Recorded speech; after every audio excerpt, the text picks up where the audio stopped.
Putang ina ninyong lahat.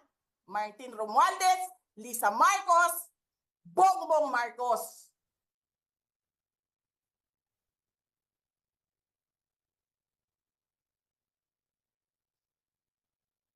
Ginigit-git nyo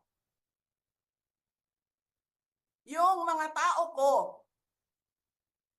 dyan sa envelope na yan. Lisa Marcos, naalala mo? Nagpadala ka sa akin ng video? Sinabihan mo ako saan kukunin ang pera. Pinakita mo ang muka ng tao doon sa video message mo. Heidi, this is she's been working with us for the longest time. We trust her. You sent me written instructions about money. Millions a month.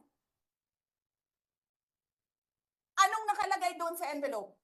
DepEd. Anong ginawa ko? Binigay ko sa DepEd. Putak na mukha.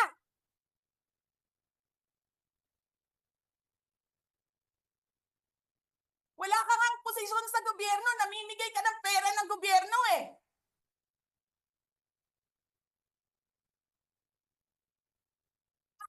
Sisirain mo yung tangal ng mga kasama ko sa Office of the Vice President.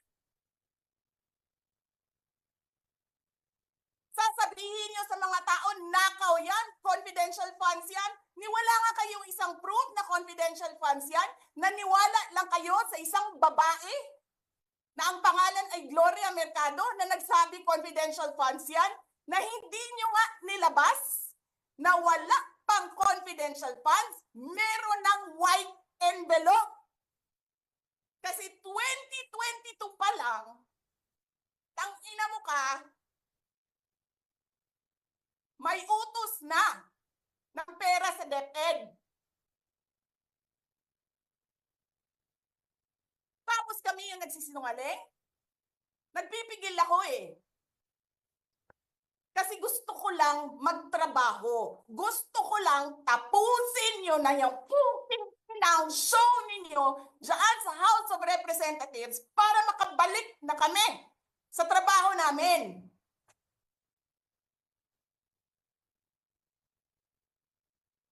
Tapos ganyan ang gagawin ninyo sa amin dahil hindi kami sumusunod sa inyo? Dahil ayaw na namin tumulong sa inyo?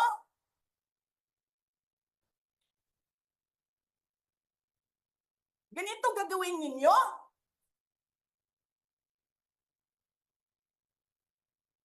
Presidente ka, may speaker ka na involved sa bribery ng Supreme Court justices.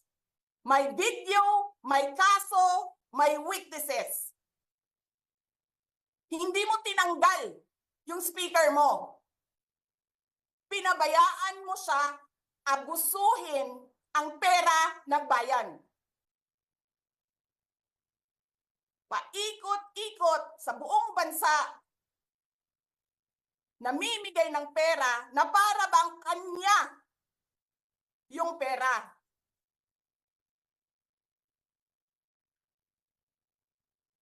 Eh di ba nga, lagi niyo sinasabi separation of powers? Anong trabaho ng legislative branch? Gumawa ng batas. Anong ginagawa ni Martin Romualdez? Nagdidirect ng DSWD, namimigay ng ayuda,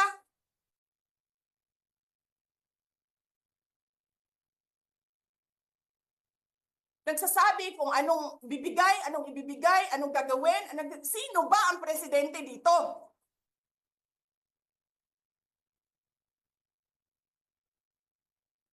Alam nyo, alam namin, mali ang ginagawa ninyo. Sinabihan ko lang mga kasama ko sa Office of the Vice President, pasensya na, sumunod na lang tayo para matapos na sila.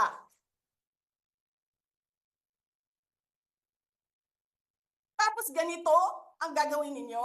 Alam namin, walang contemptuous doon sa ginawa ni Yusek Lopez. Wala. Lahat ng tanong, sinagot niya. Pumunta siya. Maayos siya kumausap. And then sasabihin ninyo sa amin, bakit kami susulat sa COA? Bakit hindi kami susulat sa COA? Hindi tapos ang appeal namin. Hindi tapos ang audit namin. Tapos buhaghag na ninyo dihatanan ang gisubmit namo sa COA?